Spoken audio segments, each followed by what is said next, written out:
You are listening to the Horse Radio Network, part of the Equine Network family.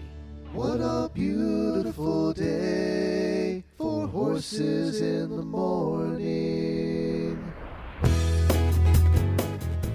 You are listening to the #1 horse podcast in the world. Here's your entertaining look at the horse world and the people in it. I'm Christy Landwehr. And I'm Sarah Honegger, and you are listening to this special monthly NRHA episode of Horses in the Morning on the Horse Radio Network for this Thursday, June 13th, 2024. Good morning, Horse World.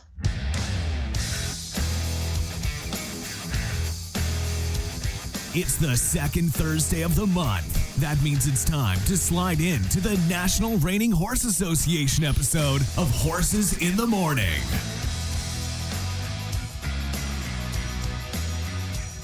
In this National Reining Horse Association episode, we will take a deep dive into the nuances of how to get an amazing reining backup on your horse with NRHA professional Brandon Brant and NRHA judge and trainer Craig Schmersal. Sarah, I am so excited about this show today for so many reasons. First of all, I want to hear all about what you just did with your DC trip with our National Reining Horse Youth Association. If you could explain for those that are just now listening to this monthly reining podcast a little bit more about what the NRHA is and then what this DC trip means for the leadership. Absolutely. You know me, anytime I can talk about our youth, I am so happy to. So this group was an incredible group of youth leaders. We got to have a collaboration with the American Quarter Horse Youth Association, and this is an annual trip for our youth officers.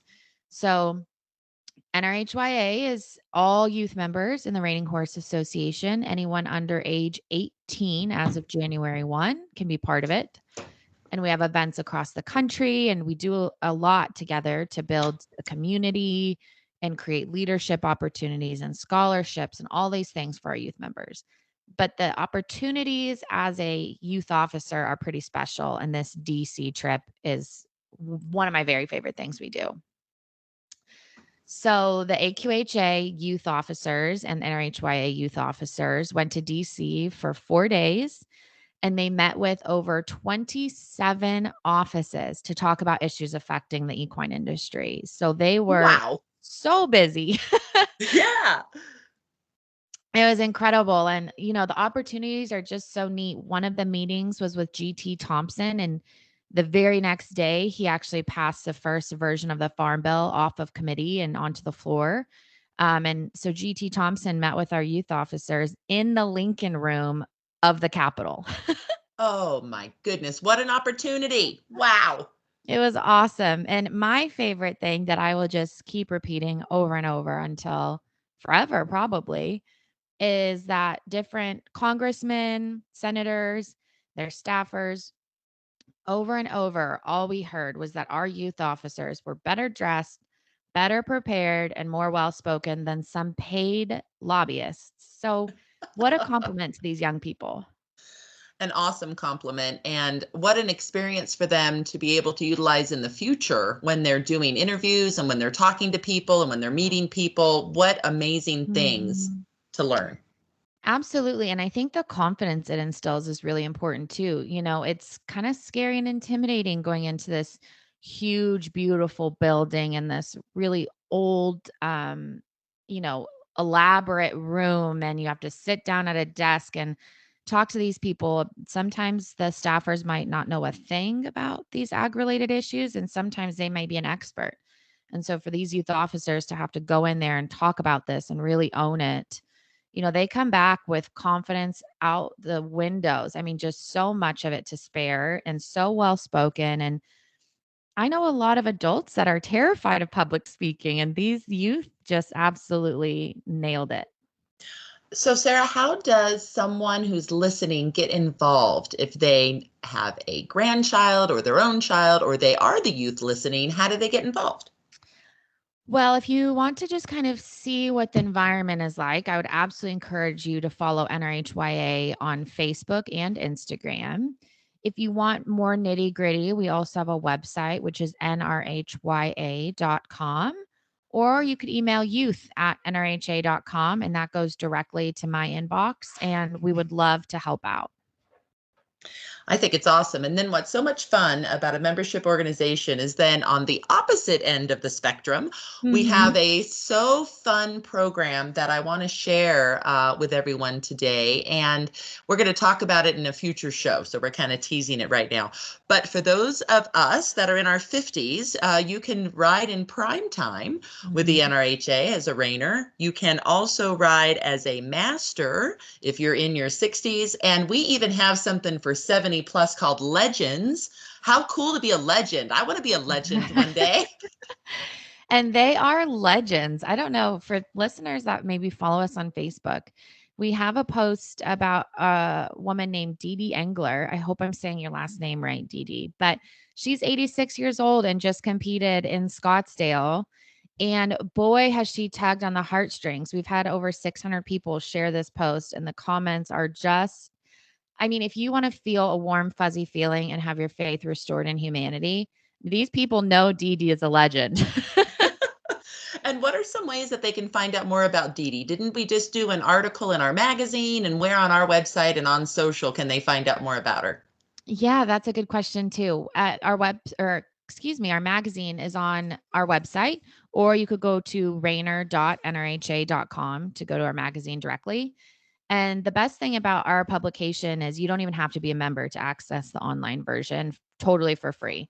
So you go read about Dee Dee, hear her story, and may we all be as legendary as her and these other legends competing, because man, is that cool. It's so cool. And if we keep getting people into their 80s and 90s riding, we might have to do like Legends Squared. I don't even know. That's so true. What's more than a legend? Like, I don't even know. Yeah, I don't even know. I know. We're going to have to brainstorm that one. What a Fantastic. what a great problem to have, right? That's right. So once again, anyone listening, there is a place for you at the National Reining Horse Association. Everything from youth up to legend. There's so many things.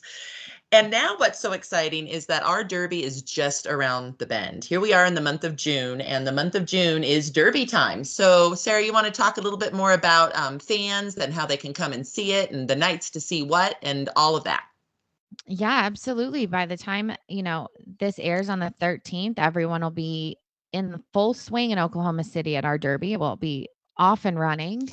So, for those maybe local that want to come, it's at the Oklahoma City Fairgrounds, and we would love to have you. We'll have vendors, we'll have events going in 2 arenas all day of the whole event. It really kicks off June 13th and it concludes June 23rd.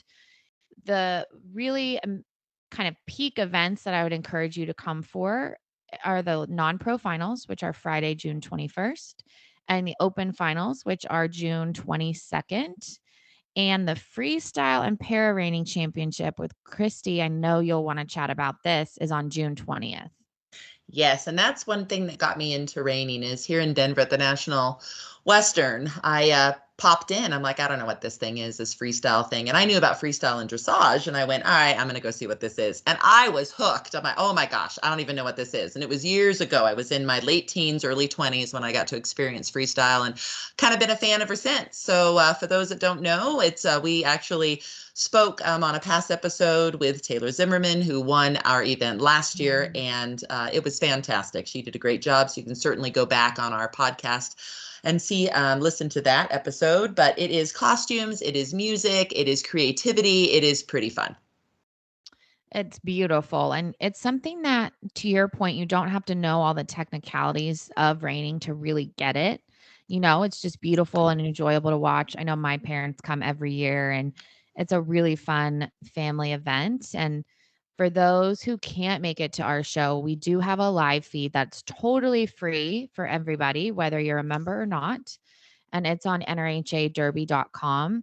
Or if you subscribe to the Cowboy channel, we're also showing our non-pro and open finals on the Cowboy channel. So multiple ways to watch. If you're more mobile, you have an option. If you want it on your big TV at home and have a little watch party, that's always a great option too. That is awesome. So again, it's June 13th through the 23rd. And if you do make it to Oklahoma City and come over to the fairgrounds, please meet us. We would love to meet you. Sarah and I will both be there that entire time. Oh my gosh, how fun would that be? Please. We could do a meetup. I would love that. We can maybe see if Dee Dee will be there. Maybe she can sign some Rainer magazines for people. That would be perfect. You may recognize Craig Schmersal from The Last Cowboy. He is a NRHA $5 million rider, the 2017 NRHA Futurity Champion, and a 2019 Run for a Million co-champion. He also is an NRHA judge and currently serves on our judges committee. He and his wife Ginger operate Schmersal Performance Horses out of Scottsdale, Arizona. Hi, Craig. Welcome to the show. Hey, guys. How are you? Well, I just want to start by saying thank you so much for inviting John and I, my husband, to come and see your reining facility. It was one of the first ones he has ever seen when we were out there visiting his brother, and he just loved it. So thank you. It's my pleasure. It was great. We got to see you in action and all of your assistant trainers on horses. It was a very enjoyable experience. It's a busy day. Yes, it was very busy. So, Craig, we're going to dive right into the show today. Let's go ahead and chat about you a little bit. Tell people a little bit more about how you first found the reining community.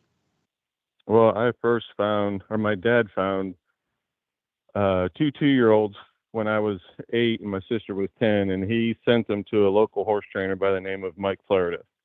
So it was from there that I got the reining bug.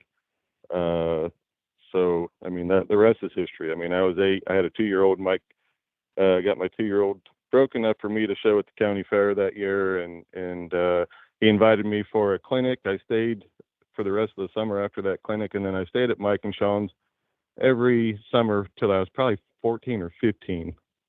So that's how I spent my summers, and my love for the reining grew from there, obviously. That's awesome. What a start. Yeah. That's a great trainer. It was exactly what not to do. Uh-huh.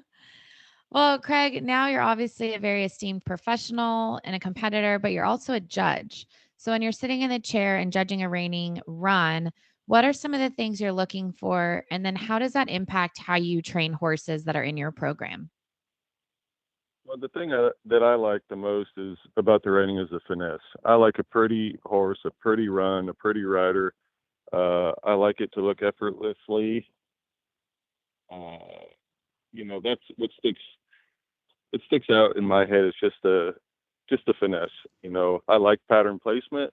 They have to hit their marks. They got to slow down at the right time. They got to speed up at the right time. They got to hit their shutoffs, and it's just it's like a little bit of a figure skating. You have to be precise and you got to be beautiful doing it. So that's what I look for. And how does this impact how you train the horses in your program? Being a judge, does that help with those types of things? Yeah, when I train a horse, I want those horses to look like they love their job. I like them to not tell on me if I make a mistake. It's just like any kind of team. You gotta back each other up. If I make a mistake, they back me up. If they make a mistake, I gotta be able to not tell on myself in order to win money. So I think that's kind of my philosophy, and every day when I train horses, that's what I'm thinking about. If I go to a horse too fast, like in the stop, let's say, I don't want them to shake their head. So I make sure that those horses are soft enough that if I go quick, they accept the pressure and give, and not, pick their head and neck up or flip their nose out. So it's just one of those. That's for me very important, and I think that is how I train them. I don't want them to tell on me if I get in trouble or if I get late or if I miss. They can't rat me out. They can't be like your little brother or sister and go tell your parents.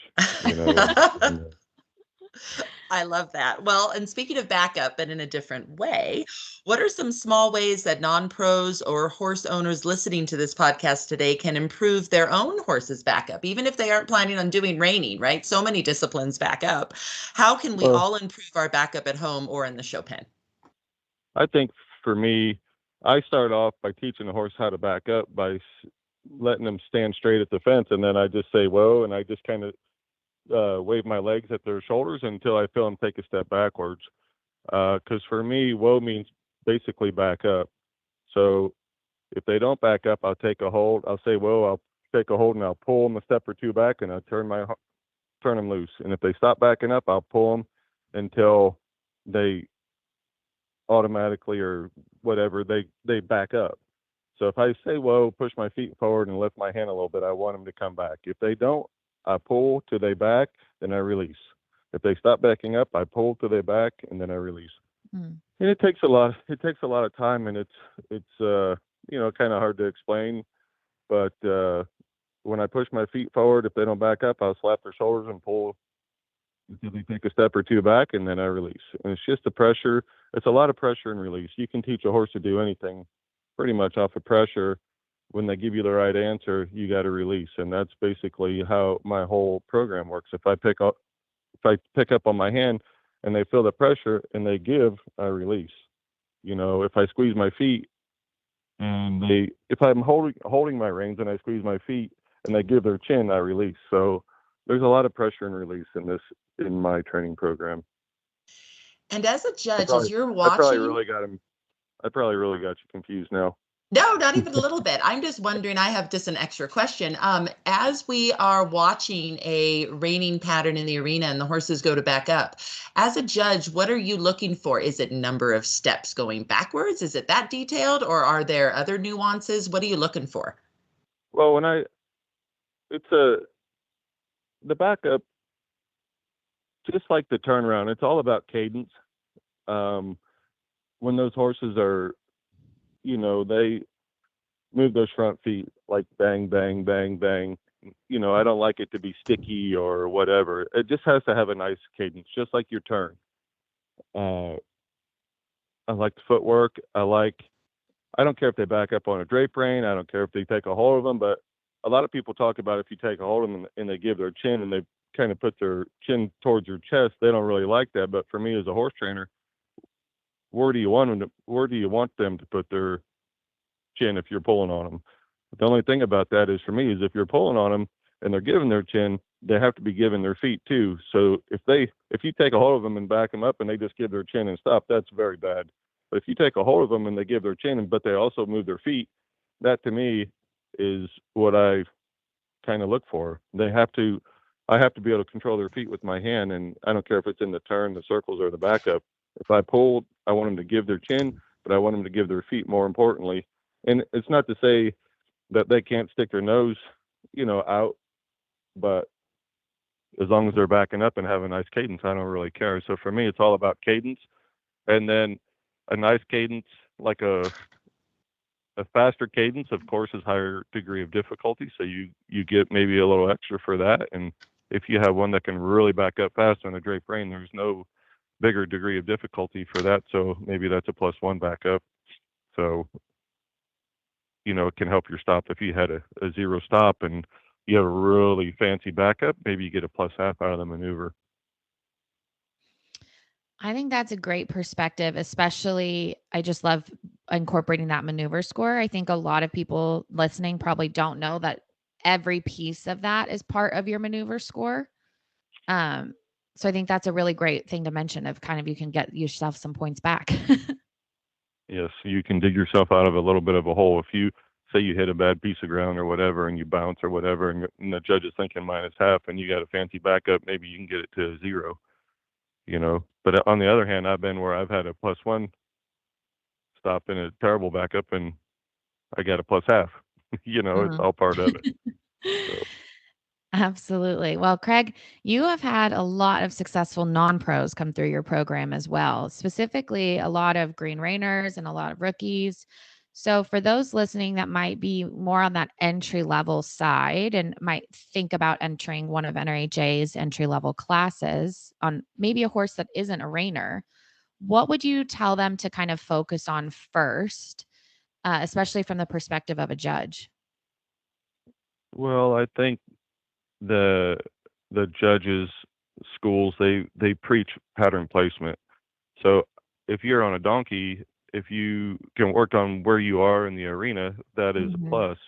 You know, learning your way around the arena is one of the hardest things to do, because you're so focused on your horse, but then you need to be even more focused on where you are. And then sometimes if you lose your focus, you miss the center of the arena, and it doesn't matter how pretty your circles are. You could have a plus half circle, but if you miss the center of the arena, they're going to ding you.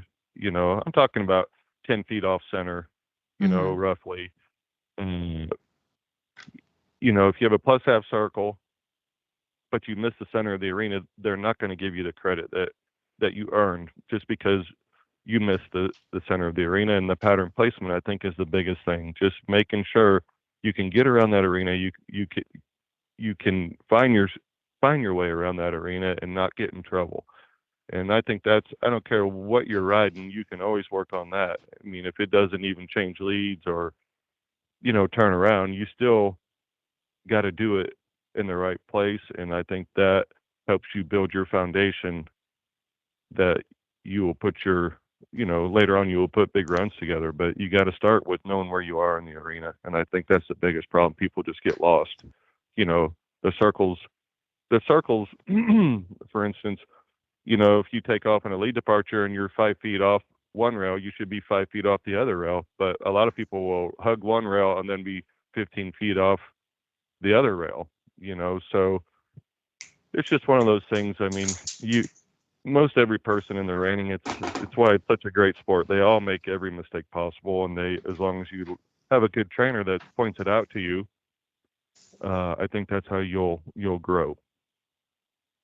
I think that is so awesome and so good for people because, there's so many other disciplines that require good pattern placement, right? Western horsemanship, dressage, whatever the case may be. And as we well know, we end up with a lot of hunter jumper riders that come over to reining, also a lot of arena placement. If you miss the jump, that's probably not a good thing.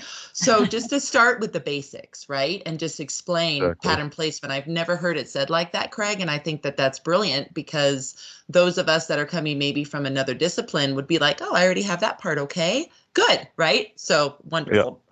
wonderful Yeah. advice. So if people want to find out more about you and your program there in Arizona, what are the best ways to reach you besides the NRHA website? What is your website and Facebook and those types of things? Well, my Facebook is me, of course, and then I think our website is schmersalreining.com. That's awesome. Well, thank you so much for being on the show today. We really appreciate it, Craig. No problem. Thanks for having me. That was so amazing to hear from Craig Schmersal. And I love that he related reining to figure skating because we all do that all the time. And so it's only fitting that we have an ex ice hockey player coming up next on the podcast today. And I'm so excited to hear more from him. And just so everyone knows, Horses in the Morning is pre-recorded. So we actually recorded Brandon last week. And unfortunately, this past Saturday, there was a tragic barn fire at where Brandon trains out of. Do you want to tell us a little bit more about how folks can help if they want to, Sarah? Absolutely. I mean, just full transparency for people listening and people in our community. I mean, this is just a really heartbreaking thing that we're sitting here and talking about together today. And it's something we all have nightmares about and something I never dreamed we'd be on here talking about together today, if I'm honest. And so we know the horse community, the reining community, we all come together in times of tragedy. And this is certainly one of those times. Brandon Brant and Eric Priest both train out of Ohio, and they had a really tragic barn fire. And we are having donations at the 4/6s NRHA Derby presented by Markel here in Oklahoma City this week. But if you're listening and you're not in the area and this story has touched you in some way or you feel compelled to donate, please visit the NRHA social media. There are links there to the Brant and Priest Family Fundraiser. They're having an auction coming up. It starts June 24th, and I know that they would appreciate any sort of donations or participations in that auction. Yes, and the Facebook page and also the Instagram page for the National Reining Horse Association is where you will find this information. We are so excited today to be joined by Brandon Brant. Brandon Brant attended the University of Findlay and earned a bachelor degree in equine science and business management. Since then, he's made many Level 4 finals, has been a top NRHA professional, and coached many successful non-pros.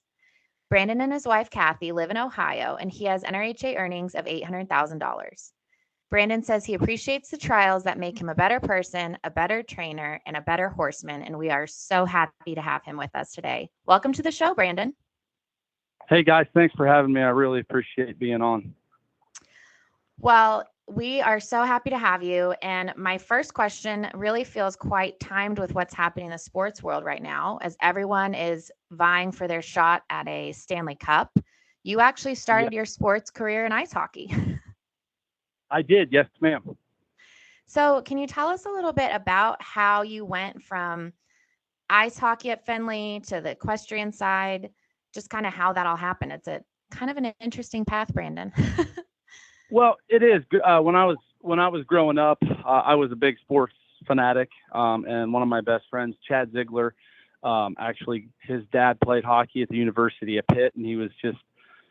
I just got to become friends with Chad in high school, and next thing you know, he signed up for hockey, and then I got signed up. I think I was 8 years old, and I just became totally addicted with the sport. I love the competitive side of it. And then that led to, I played, it's called Junior A. I guess you'd call it like a minor league type deal. And from there, I got an offer to play at the University of Findlay, which was Division I at the time. And, growing up, where that intertwined with the horses was basically my dad got some horses for my sister. And I kind of started to kind of fall in love with the horses simultaneously there. Well, I would say I was probably 12, 13. And then, once I went to Findlay, I really, really fell in love with the horses, with the equestrian program being there and everything like that. Jared LeClaire actually stuck me on my very first reining horse and took over from there with the reining horses. That's awesome. I did not know the Jared part. I think that's really a neat connection there. And how do you think, growing up in that hockey career, what kind of unique perspective do you think that gave you, or kind of a different take on the career of being a horse trainer from that kind of background? I tell you what, hockey is honestly, and I'm not just saying this, it's probably one of the greatest sports. I think a lot of the competitive side of it, for sure. I am overly competitive, almost maybe to a fault at times. I got to win at Monopoly. It's kind of can be, but I would say that sport, the discipline that you have to have with hockey, it's learning to play with other players, being coached, the coachability, those types of things. That's a big aspect in horses, right? To be able to work under somebody, be mentored and things like that. And so I think the discipline, the coaching, the teaching, all that type of stuff kind of intertwines, and it's all a big part of anything you choose to do in life. I agree 100%, Brandon. I love that you mentioned hockey. My son in high school loved lacrosse. So I always consider that kind of hockey without ice skates, right? And he just loved it. Ma'am. And then he went on to do barrel racing and pole bending in 4-H. And again, because he was just so competitive and he was sick and tired of judges who were so subjective. He was, I just want to be the fastest and then I'll know I'll win. Okay. Absolutely. And you know what? You can't, I think with a sport like lacrosse or hockey, you take the subjectiveness out of it and you gotta be accountable, right? For getting better and things like that. I think those are invaluable lessons growing up personally, and to play with others and to be a team player and things like that. I don't know where I would be without that experience personally. Well, and reining is, of course, a sport within our equine industry. And it's a sport not only individualized, but a team, right? Because you have to be one with your horse. So there's so much Absolutely. involved in it.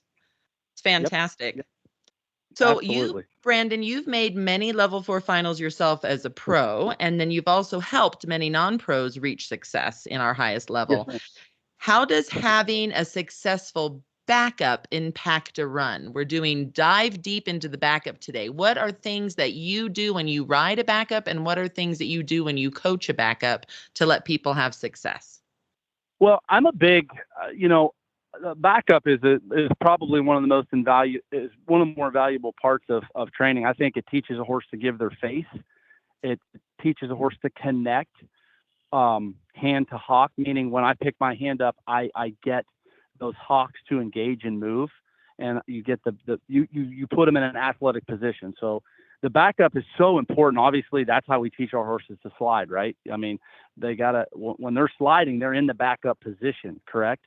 So when teaching that, I mean, there's so many parts of it. I can sit here and make it complicated, but the reality is that there has to be, there's 3 cues obviously for stopping. You got your leg release, your hand, and whoa.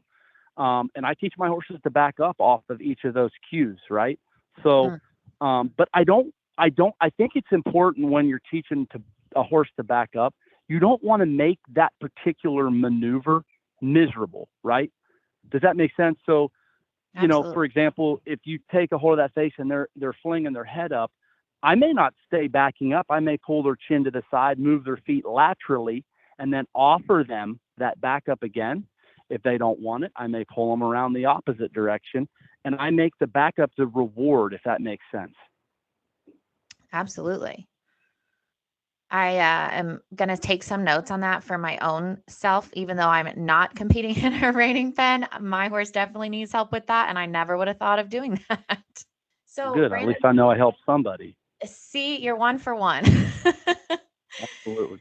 Brandon, if there's other folks listening who, like me, maybe they're not competing in a reining pattern, but maybe they're at home with their horse and just want to improve that piece because it is such a vital component to so many sports across the board. What are some other exercises or things that you might suggest for them to do at home? Obviously a lot of lateral flexion, meaning pulling their chin to the side.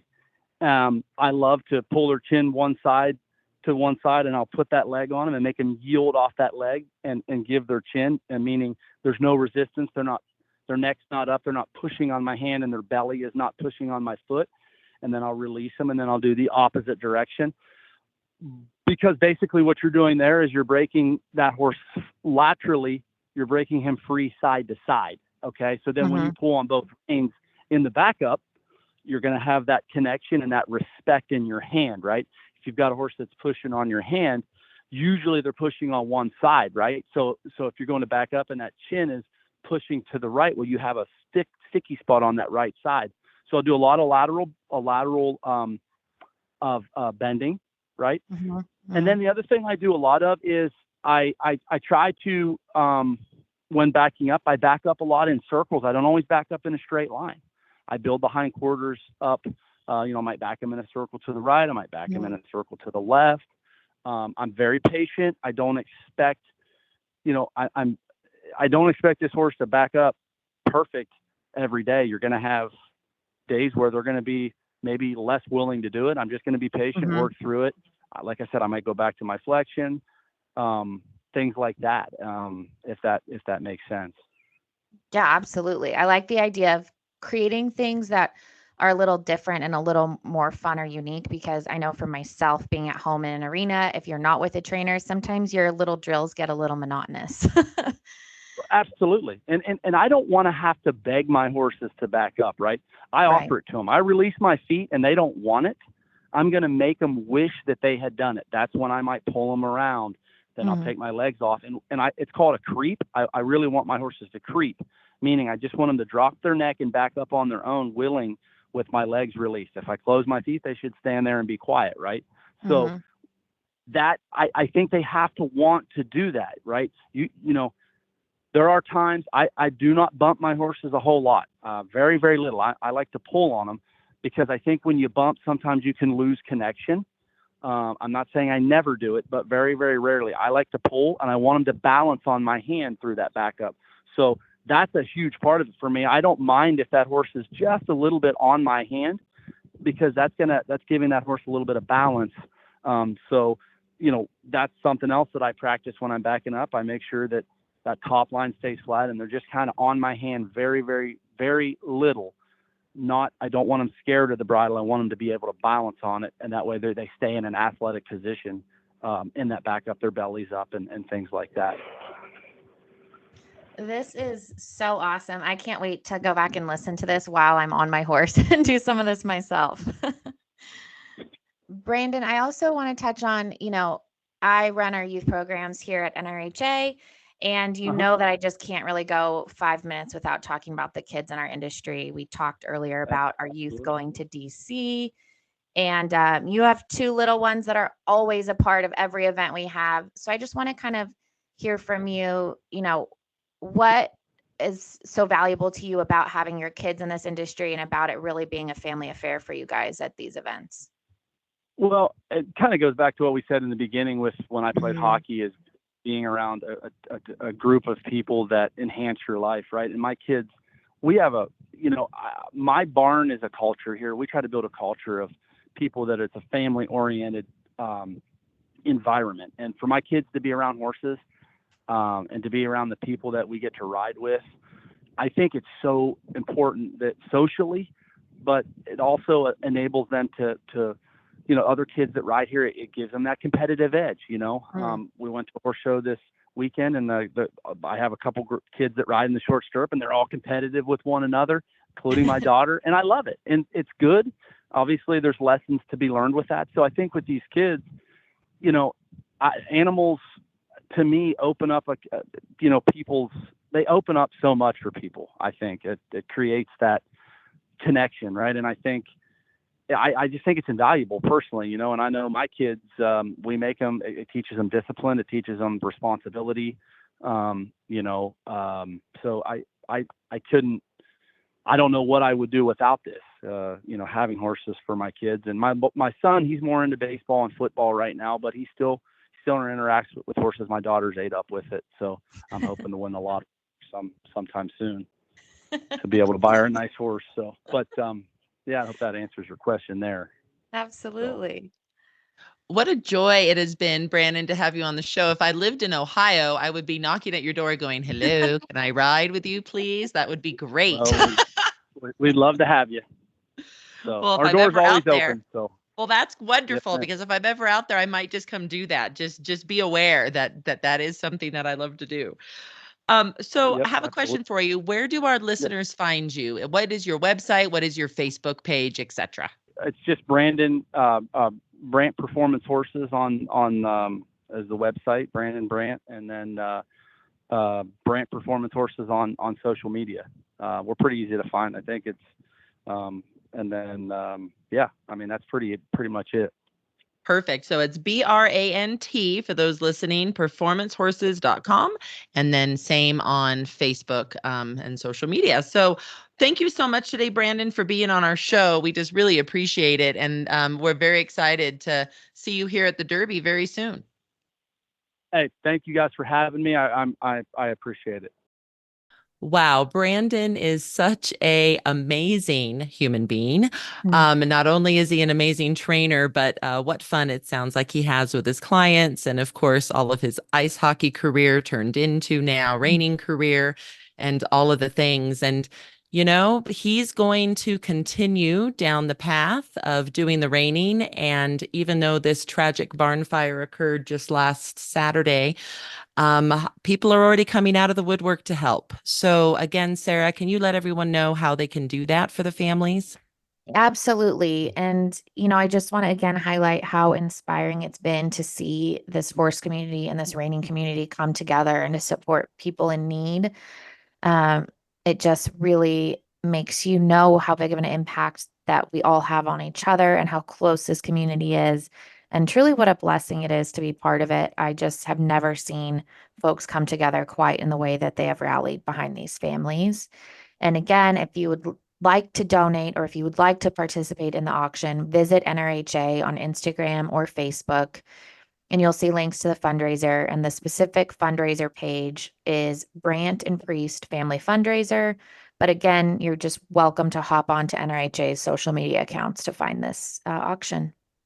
And if you happen to be with us in Oklahoma City, anytime starting after you hear this podcast all the way until June 23rd, we will be there, and we're also accepting donations at that time for the family. So I'm happy to say hi if you end up coming out in that way. And thank you so much again for all of your support.